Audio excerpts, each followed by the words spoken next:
السلام عليكم ورحمة الله وبركاته. أهلا وسهلا بكم قناة دروشات ونصح.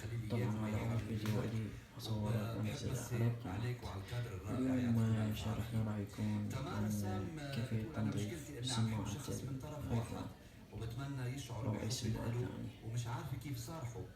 طبعا كل ما تحتاجه هو ماي حار، يعني حار 100°C، يكون ماي الصنبور بس يكون حار، وتستعمل زاوية تبع الصحون.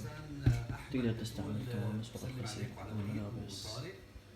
خليها تنقع 5 دقايق بالماء أو أكثر. بعدين تستعمل فرشاة أسنان أو أي فرشة عادية حتى تنظف بيها الشمع اللي يدخل في الذهن. طبعا أنا استعملت هاي الفرشاة، هذه أي فرشة عندك بالبيت تقدر تستعملها.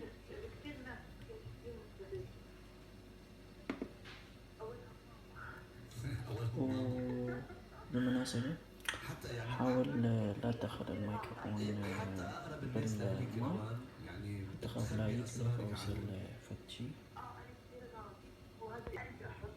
طبعا كل ما عليك هو نظافة تنظيف عادي. بتحاول ساعتها امك يعني تعرف شو طبعا راح انظفها وارجع لكم وراويكم بعدين شو تسوي. طبعا بعد ما انتهينا من غسيل السماعات راح نغسلها بماي عادي.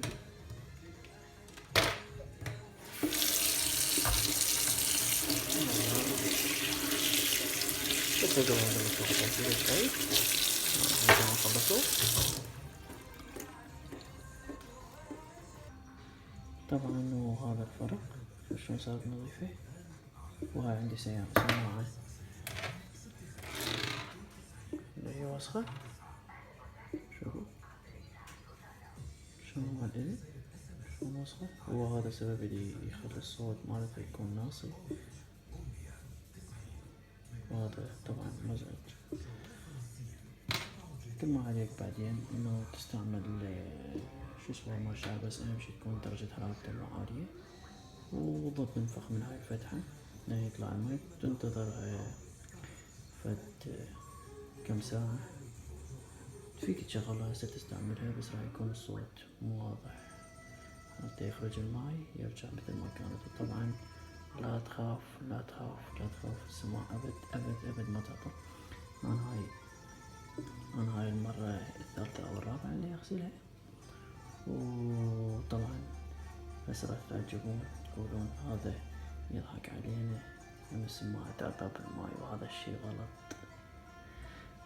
أرجو أن تكونوا قد استفدتم من هذا الشرح البسيط، ولا تنسوا ولا تبخلوا علينا بالمشاركة وبزر اللايك، وتنطينا رأيك بالشرح، وإذا عجبك إن شاء الله نشرح شغلات ثانية.